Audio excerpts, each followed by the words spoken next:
Mama Maria, beta minta maaf.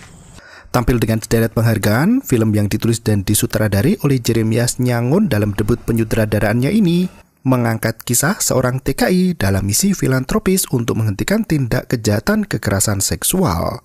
Kisah bermula di hari ke-9 setelah kematian Abram. Istri Abram yang bernama Orpa bersikeras menjalankan wasiat terakhir sang suami meski jadi bahan omongan warga. Ia menantikan putri tercinta bernama Marta yang pulang dengan membawa secercah harapan. Tak disangka, harapan yang melambung tinggi dipatahkan oleh kegilaannya sendiri. Kejadian tragis datang bertubi-tubi hingga Orpa terpaksa menjual harga diri. Apa yang sebenarnya terjadi? Berikut ceritanya.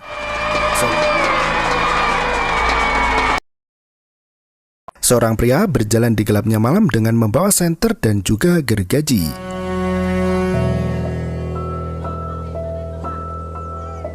Siang itu, wanita dari Pulau Rote berbondong-bondong pergi ke rumah Orpa untuk melayat.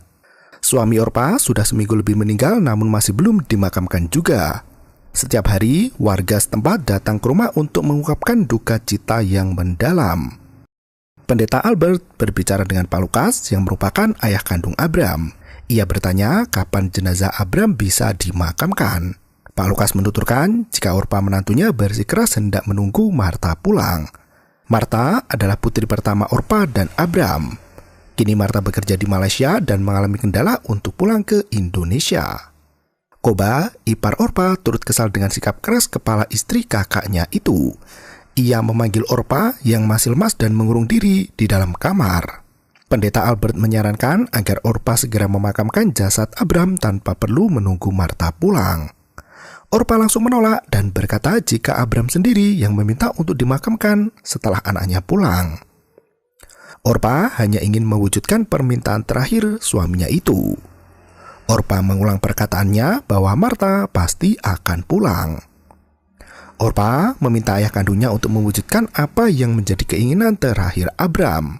Untuk menjaga kondisi jasad Abram, mereka menggunakan es batu hingga menghabiskan berkarung-karung banyaknya. Orpa memohon agar mereka menunggu sebentar lagi.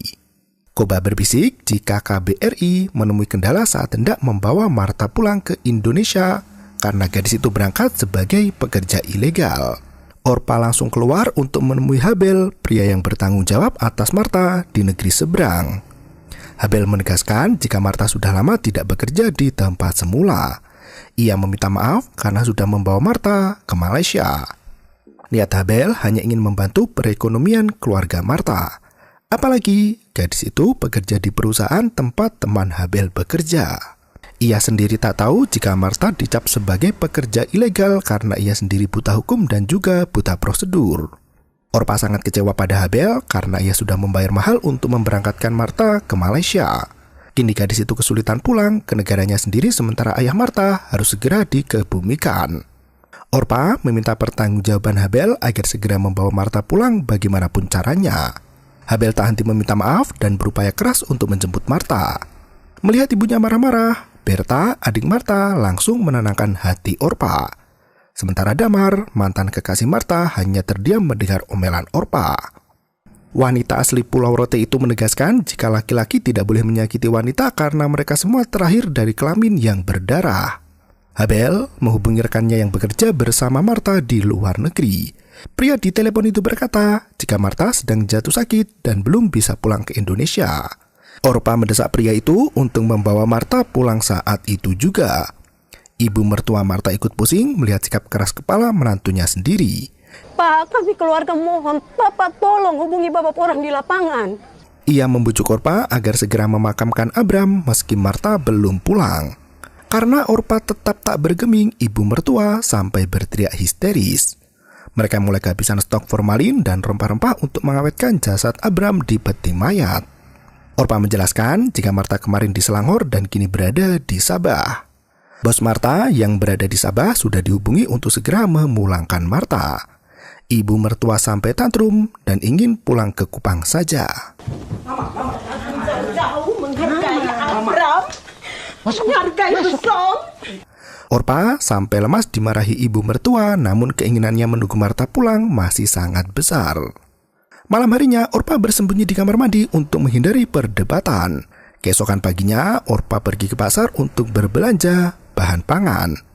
Tak disangka, seorang pemuda menggesekkan kemaluannya ke tubuh Orpa hingga membuat wanita itu marah besar. Anak kurang ajar nih. Siapa tuh mama? Kenapa nih?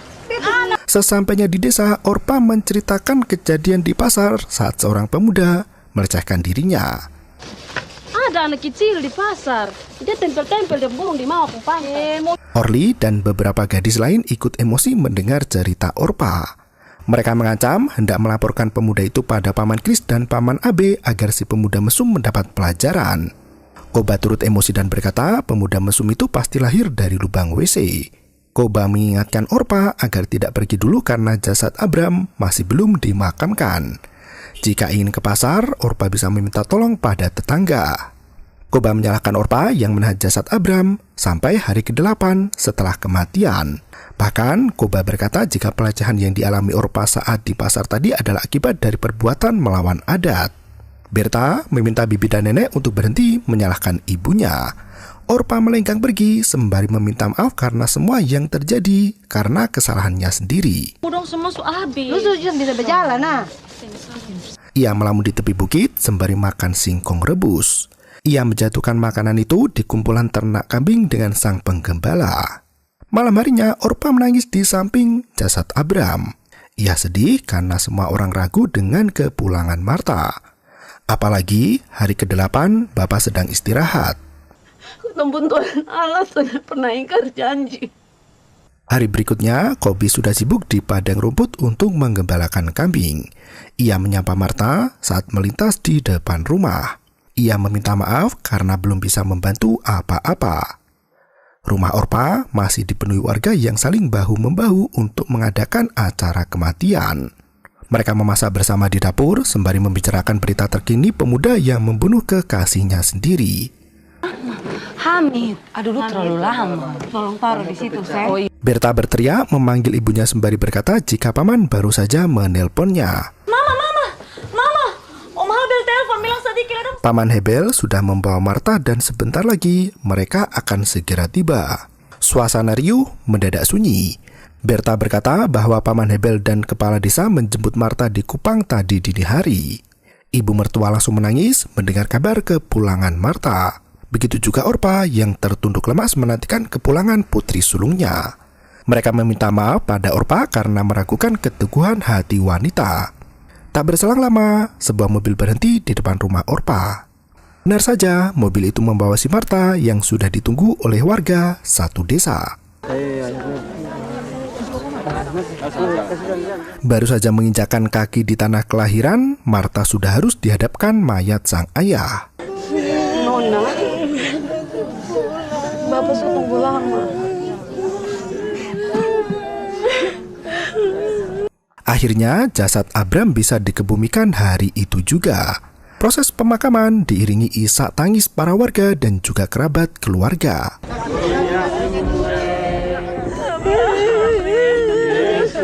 Marta masih melambaikan tangan dengan senyum di bibirnya. Tari kebalai dilakukan sesuai adat untuk menghibur keluarga yang sedang berduka.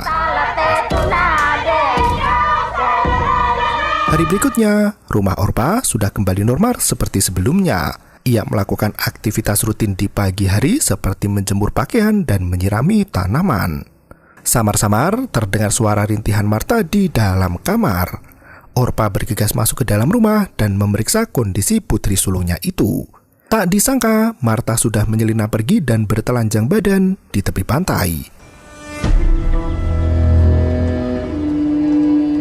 Gadis itu asik mandi di tengah laut hingga Orpa kelabakan berlari menghampirinya. Orpa langsung memakaikan baju ke Marta yang bertelanjang badan.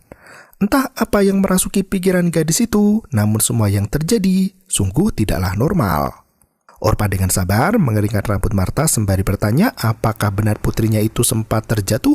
Marta justru bertanya kapan dirinya terjatuh. Orpa menegaskan jika Habel menceritakan kondisi Marta yang jatuh dari ketinggian dan tak bisa dihubungi karena ponselnya hilang. Bahkan Habel berkata kalau Marta jatuh sakit. Orpa bertanya dengan lembut penyakit apa yang diderita putrinya itu. Marta tampak kebingungan hingga tiba-tiba Marta berteriak histeris seraya berkata jika orang itu ada di sini. Orpa ikut panik melihat tingkah Marta yang tak biasa. Ia berusaha menenangkan Marta sembari menuturkan tak ada siapapun di sana. Berta yang baru pulang sekolah langsung masuk ke dalam kamar dan menenangkan kakaknya. Orpa memeluk putrinya yang tak henti menangis dan berteriak minta tolong. Mereka menyadari ada yang salah dengan Marta namun tak tahu harus berbuat apa. Sore harinya, Damar berkunjung ke rumah Orpa dan menjelaskan apa yang terjadi pada hubungannya dengan Marta. 1 bulan sebelum Marta pergi ke Malaysia, Damar dipaksa untuk menikahi gadis hamil meski bukan ia pelakunya. Saat itu, Damar tak bisa mengelak karena permintaan sang ibu yang sudah duduk di kursi roda. Ia pun bertunangan dengan gadis lain yang membuat hati Marta terluka. Tak berselang lama, ibu Damar meninggal dunia. Damar tak pernah bercerita pada ibunya jika Mas Aji tak mau bertanggung jawab. Akhirnya, setelah ibu meninggal, Damar dan semua pihak membatalkan pertunangan hingga mereka tak jadi menikah. Orpa menanyakan kenapa Damar tidak berkata sejujurnya pada Marta. Damar pun menjelaskan jika ia sudah mengatakan semuanya namun Marta tetap tak mau terima. Ia menyadari jika perbuatannya salah telah menyakiti hati Marta namun semua itu dilakukan bukan atas kehendaknya sendiri. Tak berselang lama, Marta keluar dari rumah bersama adiknya Berta. Damar langsung menarik tangan Marta dan mengungkapkan permintaan maaf yang mendalam.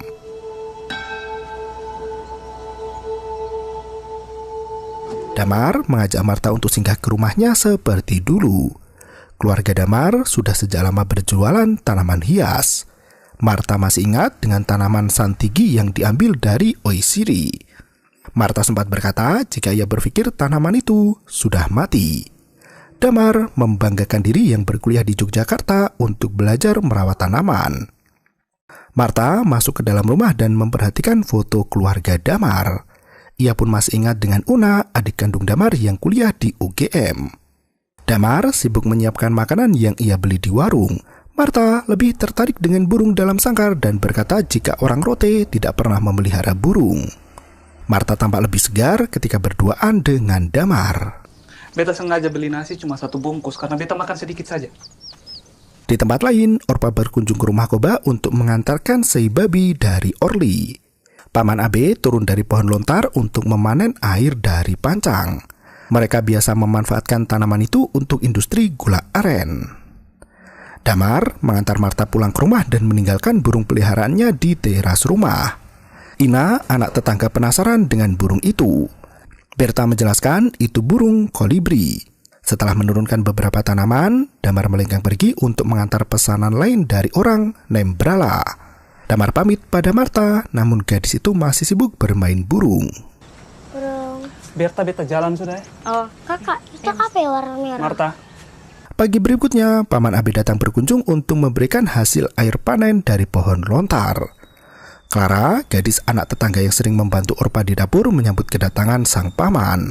Clara juga merupakan keponakan Paman Abe dan masih satu keluarga dengan Orpa. Mereka membuat gula aren bersama-sama hingga waktu terasa cepat berlalu. Sorenya, Paman Tio datang berkunjung untuk melayat setelah kematian Abram. Ia baru bisa datang setelah pulang dari Alor. Kedatangannya itu sekaligus menjenguk Marta yang baru pulang dari Malaysia. Berta dan Clara langsung menyambut kedatangan sang paman dengan riang gembira. Orpa memanggil putrinya Marta yang masih berdiam diri di dalam kamar agar ikut menyambut kedatangan sang paman. Begitu duduk berdua, Paman Tio menanyakan kabar Marta seperti biasanya. Anehnya, Marta mulai merasa ketakutan. Ia tak bisa menahan diri untuk menjerit sekuat tenaga. Hal itu membuat Paman Tio sakit hati, apalah Marta yang tampak ketakutan dan terus meminta tolong pada ibunya, padahal Tio tidak melakukan hal apapun pada Marta. Orpa meminta maaf pada sepupunya itu. Setelah tenang, Tio memberikan sejumlah uang untuk membantu perekonomian Orpa. Marta menangis dalam dekapan Berta tanpa mengetahui apa yang sebenarnya terjadi pada dirinya sendiri. Orpa ikut menenangkan putri pertamanya itu sembari menjelaskan jika yang datang barusan adalah Paman Theo, paman kandung Marta sendiri. Malam harinya, Marta sudah mulai tenang dan duduk di teras sembari bermain burung kolibri. Orpa sempat mencari keberadaan Marta dan membiarkan anak gadisnya itu duduk di teras sendirian. Marta sama sekali tak mau memejamkan mata. Ia menatap ke sangkar burung hingga pagi pun tiba. Seperti biasa, Orpa menyirami tanaman sementara Berta berangkat ke sekolah bersama Orly. Paman Kobis turut melintas bersama kambing gembala. Orpa terkejut melihat Marta sudah menghilang. Ia lari ke dalam bertanya pada Clara yang ternyata putri sulungnya itu tidur lelap di dalam kamar. Sore harinya, Marta bermain di kebun dan menemukan anak burung yang bertengger di atas pohon. Ia naik ke pohon itu untuk mengambil anak-anak burung yang kelaparan. Nasnya, Marta tak bisa turun lagi dan meminta tolong pada adiknya Berta. Ruben dan Marco ikut mendekat dan mengintip ke dalam rok Marta. Berta berteriak kencang agar sang kakak menutupi bagian dalam roknya. Mau tak mau, mereka meminta tolong pada Ruben dan Marco untuk membantu Marta turun dari pohon. Seketika itu, Berta memarahi Marco yang curi kesempatan untuk melecehkan Marta. Marco langsung emosi dan mendorong Berta. Melihat hal itu, Marta yang murka berlari mengambil parang dan mengejar dua pemuda mesum itu. Marta mengayunkan parang itu secara membabi buta hingga membuat semua orang ketakutan melihatnya. Marco pulang ke bengkel milik pamannya Ezra yang sibuk melayani pelanggan. Lu mau apa? Lu mau apa? Untungnya, Berta segera menyusul sang kakak dan menjelaskan apa yang sebenarnya terjadi. Berta pun meminta maaf dan menyeret kakaknya pulang. Malam harinya, Orpa mendapat cerita tentang kejadian itu. Ia tak menyangka Marco dan Ruben bisa bertingkah mesum pada wanita yang lebih tua. Mereka tidak menyalahkan Marta, hanya menyayangkan perbuatan para pemuda desa yang gemar melecehkan wanita. Pagi harinya, Orpa mengajak Marta ke pasar agar tidak melamun sendirian di dalam rumah. Dengan sepeda motor, mereka melintas jalan tanah berbatu dengan pemandangan pantai yang indah. Orpa menasihati Marta agar lebih mengendalikan diri ketika sampai di pasar nanti. Orpa berhenti sejenak saat gerombolan domba menyeberang jalan. Ia tak menyadari jika Marta turun dari motor dan berjalan menuju ke arah pantai. Supaya jangan kena tipu dari orang. Orpa masih sibuk mengoceh di atas motor. Marta pulang ke rumah sendiri untuk memeriksa kondisi burung peliharaan dalam sangkar. Si kecil Ina ikut duduk di dekat Marta sambil menatap tingkah lucu burung kolibri. Tak berselang lama, Marta mengambil parang yang membuat ibu Ina ketakutan. Wanita itu langsung membawa Ina pulang ke rumah berpapasan dengan Orpa yang baru datang. Marta asing mengasah kayu dengan parang itu agar bisa digunakan sebagai pijakan burung. Orpa kembali membawa Marta ke pasar meski harus dengan memeluk sangkar burung. Sesampainya di pasar, Orpa bertemu dengan ibunya Ruben yang bernama Mei. Ternyata, Mei sudah bercerai dengan suaminya setelah pria itu ketahuan berselingkuh. Kini Mei tinggal di desa berdua saja dengan Ruben. Mei sudah mendengar cerita Ruben yang menjahili Marta. Ia langsung meminta maaf pada Orpa atas kelakuan nakal anaknya itu. Di waktu yang sama, Marta berdiri di samping penjual mainan peluit anak. Ia merengek minta satu pada pedagang, namun karena Marta tidak punya uang, pedagang itu membungkus semua dagangannya. Marta tetap memaksa ingin beli dan memukuli pedagang itu. Tunggu itu, Om. Ada apa ini? Wih, kesian. Ada apa? Seorang pria menghampiri Marta agar tidak melukai pedagang mainan. Marta langsung ketakutan begitu melihat pria bertubuh besar dan memanggilnya sebagai datuk. Marta memohon agar datuk tersebut tidak berbuat jahat padanya. Sakit, Bapak. Minta maaf, Bapak. Minta maaf, Bapak. Minta maaf, Bapak. Mereka heran melihat tingkah Marta hingga dikerumuni banyak orang. Untungnya Orpa segera datang dan membubarkan kerumunan itu. Ia turut meminta maaf pada pria yang hendak menolong Marta. Setelah kejadian itu, hari berikutnya Orpa memeriksakan Marta ke rumah sakit umum. Damar ikut menyusul ke sana untuk mengetahui apa yang sebenarnya dialami Marta. Orpa keluar dari ruang periksa dan menjelaskan jika kondisi fisik Marta cukup baik. Dokter menyarankan untuk membawa Marta ke Kupang agar bisa diperiksa di poli jiwa. Dokter menjelaskan setelah hasil lab keluar minggu depan, ia akan memberi rujukan agar Marta dibawa ke rumah sakit Kupang yang lebih lengkap dan canggih. Sekali lagi, dokter menegaskan jika Marta harus dibawa ke psikiater. Marta melenggang pergi dengan sangkar burungnya itu. Damar ikut menyarankan supaya Marta dibawa ke psikiater agar bisa kembali normal seperti dulu kala. Selang beberapa hari kemudian, Marta bermain sendirian di kebun untuk mencari sarang burung. Ia menemukan sangkar burung yang jatuh dari pohon. Paman Ezra menghampiri gadis itu dengan sepeda motornya dan bertanya apa yang terjadi. Marta menjelaskan kondisi anak burung yang jatuh dari rantingnya. Ia meminta tolong pada Erza agar membantu menaikkan sangkar itu ke tempat semula. Melihat anak burung kehausan, Marta menggunakan ludahnya untuk memberi minum. Erza bertanya di mana Berta. Dengan polosnya, Marta berkata jika adiknya sedang di dalam rumah. Tiba-tiba, Ezra mengajak Marta naik motor untuk mengambil tangga. Awalnya, Marta tak setuju, namun karena Ezra terus mendesaknya, Marta ikut membonceng pria itu. Tak berselang lama, Berta mencari keberadaan sang kakak yang tak ada di kebun samping rumah. Erza sudah membawa gadis itu ke labirin tebing pantai untuk dilecehkan. Marta berteriak kencang, namun tak ada satu orang pun yang mendengar. Gadis itu menemukan batu di tanah dan meski berhasil melarikan diri, Ezra tak henti mengejar gadis itu hingga tiba-tiba Marta yang terjatuh menangis histeris begitu melihat anak burung itu diinjak sampai mati. Erza kembali merudah paksa gadis itu hingga Berta datang untuk menyelamatkan sang kakak. Marta menusuk pinggang pria itu dengan kayu tajam yang langsung menancap cukup dalam. Ezra berlari ke perkampungan warga sambil berteriak minta tolong. Melihat darah mengucur deras dari tubuh pria itu, semua warga lari ketakutan. Marta tak mau menyerah dan terus mengejar pria.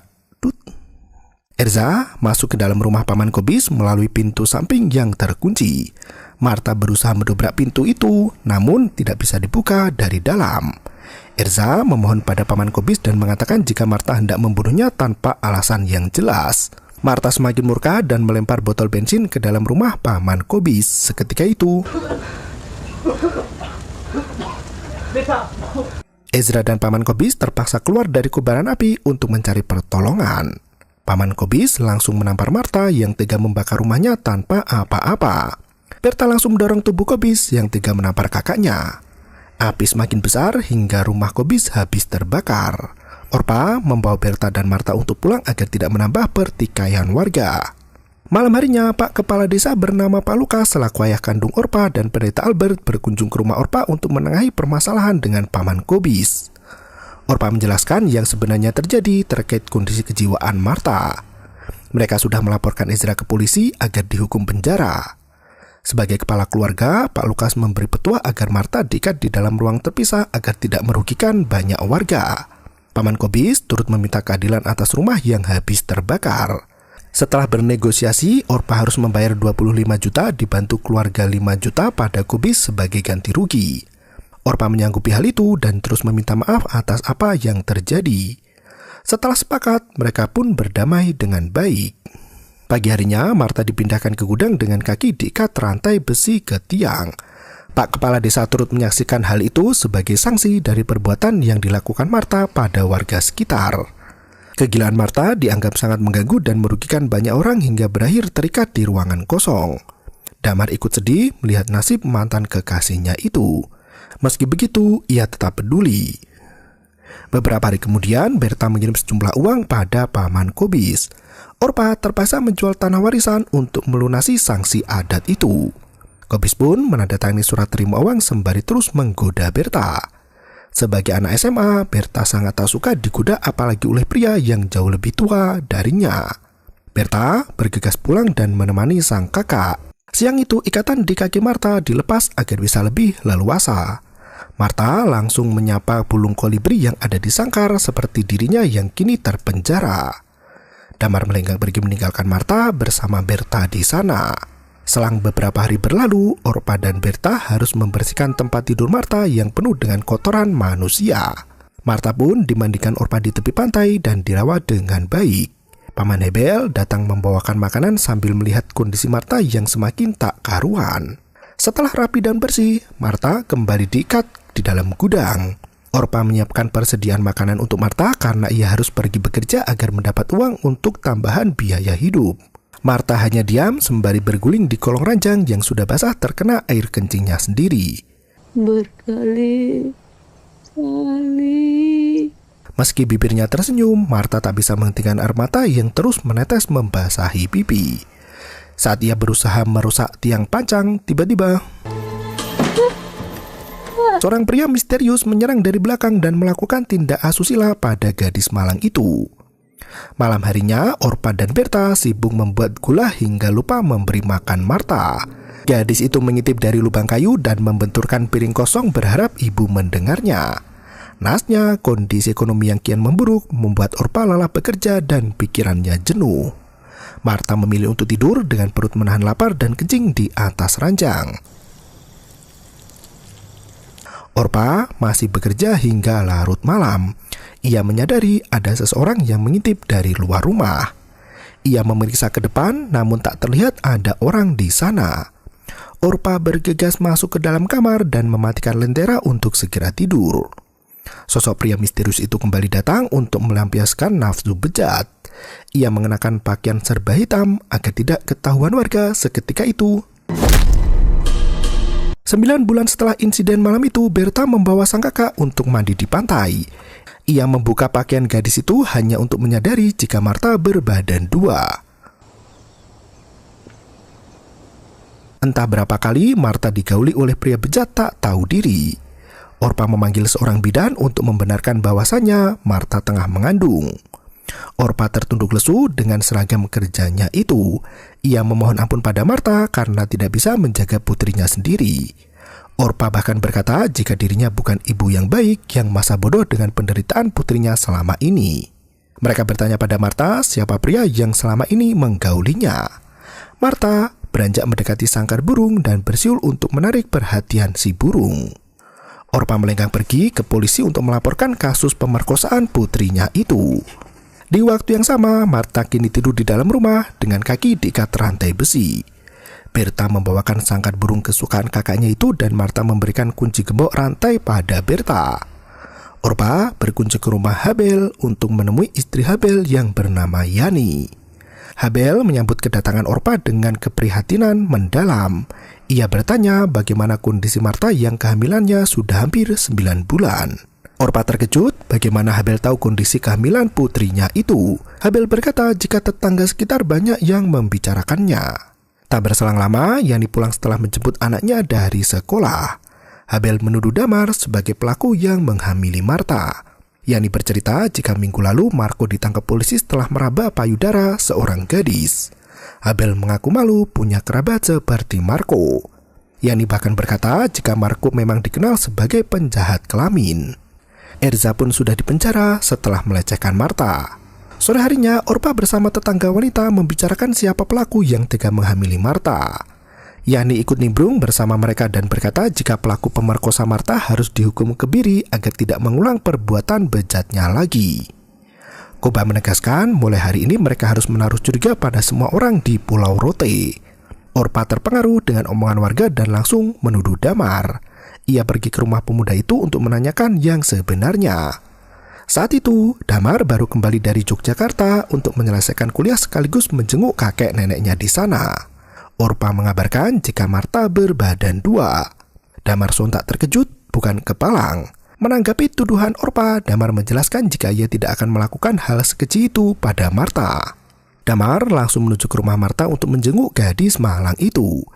Anehnya, Marta ketakutan melihat wajah Damar dan mengusir pria itu pergi dari kamarnya. Kenapa ada di sini? Keluar! Keluar! Kakak! Keluar! Selang beberapa hari berlalu, Berta melihat Rubeng dibonceng seorang pria ke suatu tempat. Ia mengikuti mereka berdua dan berhenti di sebuah rumah kosong. Berta mengintip ke jendela hingga melihat pemandangan mengerikan yang membuatnya muntah-muntah. Tak disangka, ternyata pria dewasa itu melakukan pemerkosaan pada Ruben dengan iming-iming sejumlah uang. Berta menelpon Orly dan berkata jika dirinya sedang di rumah kosong. Naas, pria itu memergoki Berta dan menyekap gadis itu sampai tak sadarkan diri. Malam harinya, Orpa kalang kabut mencari putri ibunya yang belum pulang juga. Semua orang ikut mencari keberadaan Berta, namun tak ada yang bisa menemukannya. Setelah mendapat informasi dari Orly, polisi menggeledah rumah kosong itu di pagi harinya. Mereka menemukan lokasi itu dari pelacakan ponsel Berta sebelum mati. Di luar jendela terdapat bekas muntahan yang merupakan tempat terakhir Berta terlihat di sana. Polisi meminta Damar untuk membawa kerabat dari TKP agar memudahkan mereka bertugas. Kobis dan Paman Abe turut menemani Orpa yang tak henti menangis sendirian. Rumah Orpa kembali ramai di mana warga saling membantu mengatasi masalah. Saat mereka berdiskusi terkait kemungkinan Berta berada, Marta tampak gelisah dan tak henti memanggil adiknya Berta. Orpa menghampiri putrinya itu dan membujuk Marta untuk tidur lagi karena bayi dalam kandungan butuh istirahat. Marta justru berkata jika ia mendengar suara Berta dari kejauhan. Tiba-tiba darah keluar dari bawah Marta hingga gadis itu tak kuasa menahan sakit perut. Orpa makin panik melihat putrinya itu dan meminta semua wanita untuk membantu. Ia berteriak mengusir semua laki-laki yang hendak masuk ke dalam kamar. Mereka bergegas mencari bidan untuk membantu proses melahirkan. Karena sudah larut malam, bidan terdekat butuh banyak waktu untuk sampai ke sana. Orpa berusaha tetap tenang dan mengikuti semua prosedur yang dijelaskan bidan dari telepon. Sementara itu, Clara bingung mencari kunci gembok untuk melepaskan rantai besi di kaki Marta. Mereka tak tahu jika kunci gembok itu dibawa oleh Berta. Sementara hingga kini, Berta belum ditemukan juga. Di waktu yang sama, Berta merintih kesakitan dengan pakaian terburai dari tubuhnya. Gadis itu disekap di ruang tersembunyi dan gelap gulita. Bahkan kepala Berta ditutupi dengan plastik hitam dan kakinya diikat tali kencang. Berta merangkak untuk melarikan diri, namun pria misterius itu datang dengan gergaji di tangannya. Seketika itu, pagi harinya, ibu mertua datang untuk menjenguk Marta yang baru saja melahirkan. Orpa langsung menangis dan meminta maaf karena tidak bisa menjaga anak gadisnya. Ibu mertua hanya berkata jika di rumah itu tinggal 3 orang wanita yang semuanya akan menjadi mama. Begitu melihat Marta, nenek langsung mencium keningnya dengan penuh kasih sayang. Bidan membantu membersihkan tubuh Marta dengan air rempah meski kaki Marta masih terikat rantai besi. Selang beberapa minggu kemudian, Orpa membawa Marta dengan besi ranjang untuk membuka rantai yang menjerat kakinya. Mereka naik motor menuju ke bengkel las terdekat. Dengan menggunakan gerinda besi, rantai di kaki Marta terpaksa dipotong. Damar ikut menemani Marta hingga mendapat telepon terkait kabar kematian Berta. Polisi menemukan jasad gadis itu sudah tak utuh lagi dalam tangki fermentasi yang telah kosong dan tak pernah digunakan lagi. Orpa bersama Paman Abe dan Koba langsung pergi ke kantor polisi. Mereka menjelaskan jika Kobis adalah orang pertama yang menemukan jasad itu. Orpa berterima kasih pada Kobis dengan berderai air mata. Saat hendak masuk ke kamar jenazah, Koba menghalangi Orpa. Koba sendiri akan melihat jasad Berta untuk melakukan identifikasi. Bersama Paman Abe, Koba masuk ke ruang otopsi itu. Dokter menjelaskan bahwa jasad Berta ditemukan sudah tak utuh lagi. Ketika kantong jenazah itu dibuka, tiba-tiba Anak Berta. Orpa menangis di depan tangki besar itu. Tangki itu sudah tidak pernah beroperasi dan Berta disekap di tangki bagian bawah. Malam harinya, warga mengadakan tradisi Bahuru atau pukul kaki untuk menghibur keluarga Berta. Atraksi budaya Bahuru dilakukan oleh 2 pria dewasa yang saling pukul kaki dengan tongkat terbuat dari rotan. Semua orang riuh menyaksikan atraksi budaya itu sampai seorang misterius melenggang menuju ke rumah Orpa. Paman Abe mulai curiga dan mengikuti dari belakang. Di malam berikutnya, sosok misterius berbaju hitam kembali melancarkan aksinya. Pria itu masuk ke dalam gudang untuk menggauli Marta yang kembali diikat di sana. Tak disangka, Paman Abe dan Orpa sudah mencurigai pria itu. Mereka sengaja menamatkan Marta di gudang untuk memancing pria yang memperkosa gadis malang itu berkali-kali. Ya ampun. Ternyata pria yang selama ini berbuat keji adalah Habel sendiri. Orang kepercayaan Orpa yang membawa Marta ke Malaysia untuk bekerja secara ilegal di sana. Entah penyiksaan apa yang dialami Marta selama berada di pengasingan. Lukas menegaskan jika mereka hendak menyelesaikan masalah dengan hukum adat. Ia melempar gembok di mana tubuh Habel diikat di tiang pancang. Orpa membawa Marta masuk ke dalam rumah dan tidur bersama Clara. Kini ia bisa tidur nyenyak meski suara teriakan Habel terdengar di telinga.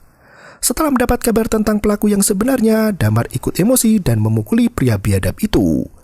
Habel tertunduk lemas di dalam gudang setelah mendapat sanksi adat semalaman. Damar mempertanyakan mengapa Habel memperkosa Marta dan membunuh Berta. Habel menegaskan jika ia tidak membunuh Berta. Mereka bersikeras hendak membawa Habel ke kantor polisi. Habel langsung meminta maaf dan berjanji akan bertanggung jawab.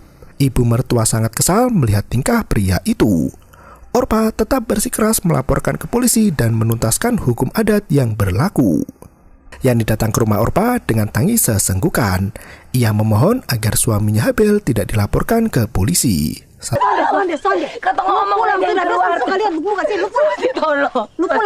Selang beberapa hari kemudian, Habel sudah masuk ke penjara sementara pelaku pembunuhan Berta masih berkeliaran di luaran sana. Ezra sudah keluar dari penjara dan mulai mencari gara-gara dengan menuduh Damar sebagai pelaku pembunuhan itu. Untungnya, Damar tidak terpancing emosi dan melenggang pergi begitu saja. Di suatu ketika, Ruben keceplosan bilang ke ibunya jika ia melihat Berta sebelum dibunuh.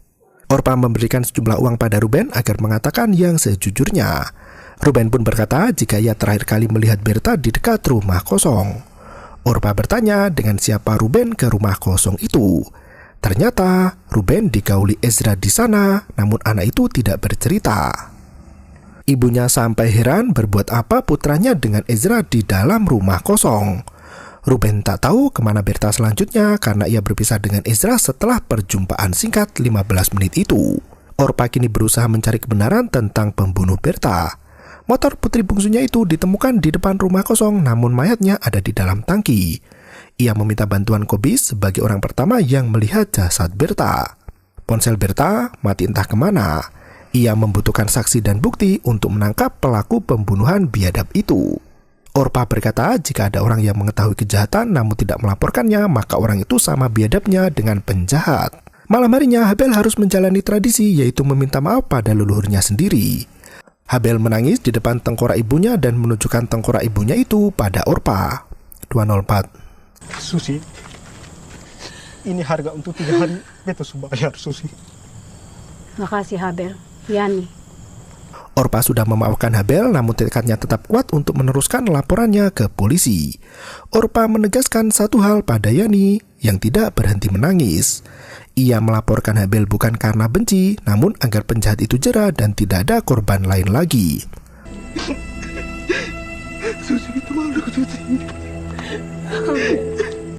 Karena kasus Berta belum tuntas juga, warga desa perempuan melakukan demo besar-besaran di depan kantor polisi. Mereka menyuarakan maraknya kasus pelecehan seksual yang dialami perempuan di Pulau Rote. Sebagai protes keras, mereka membuka pakaian dalamnya di depan kantor polisi itu. Para poluan sibuk menahan para demonstran yang telanjang sementara polisi pria hanya bisa putar badan.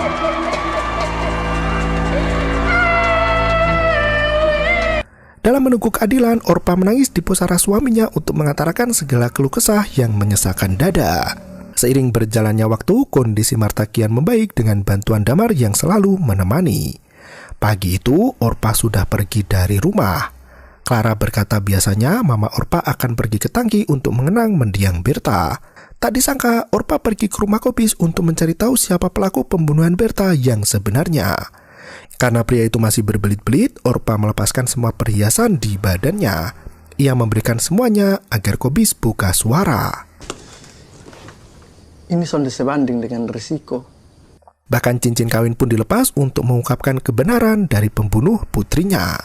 Kobis mulai resah dan gelisah. Ia memberi satu syarat terakhir yang tidak akan mungkin dipenuhi Orpa. Syarat itu adalah Beta mau ketemu Banai sekarang. Meski awalnya menolak, pada akhirnya Orpa menerima syarat terakhir itu. Kobis membawa wanita itu ke dalam kamar untuk melampiaskan nafsu birahinya. Di waktu yang sama, Damar sedang dalam perjalanan untuk menyusul Orpa di tangki. Ban motornya tiba-tiba kempes hingga membuat Damar berhenti di pinggir jalan. Entah mengapa, Damar melihat tas pinggang yang tertanam di dalam tanah. Ia membuka tas itu untuk mencari pemiliknya. Alih-alih menemukan dompet, Damar justru menemukan kunci gembok kaki Marta. Orpa baru selesai bersenggama. Ia pun melenggang ke kamar mandi untuk membersihkan diri. Setelah mandi, ia memeriksa ponselnya dan duduk kembali untuk mengungkap fakta siapa pelaku pembunuh putrinya. Kobis masih menunda bicara dan berjanji akan memberitahu nanti malam. Orpa terus mendesak pria itu agar segera angkat bicara. Tak disangka, Beta.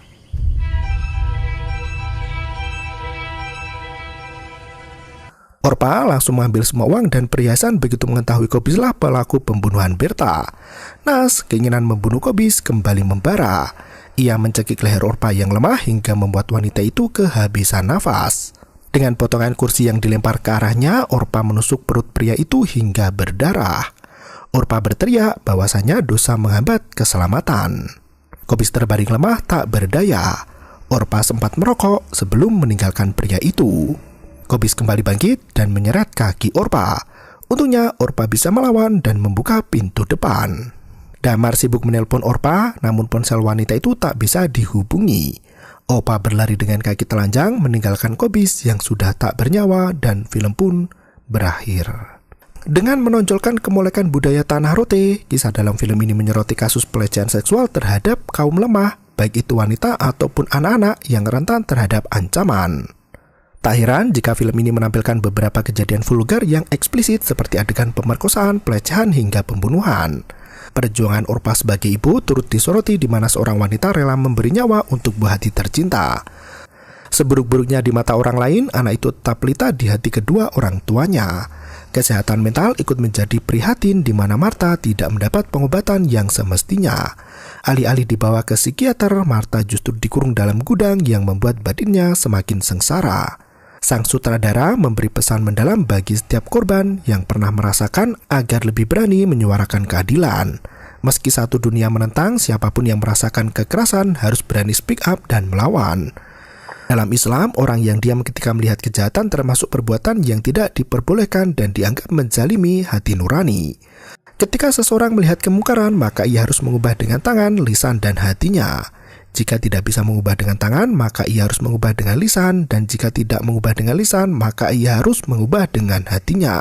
Mengingkari kemungkaran dengan hati adalah dengan menyatakan tidak suka dan berharap tidak terjadi pada siapapun juga. Perbuatan membiarkan kemungkaran dapat berakibat pada pembentukan budaya amoral dan muncul penyakit sosial yang mengerikan, bahkan sampai terjadi bencana sosial. Semoga kita semua terlindung dari perbuatan keji dan mungkar, serta jangan lelah untuk terus menyuarakan kebajikan. Terima kasih, dan sampai jumpa.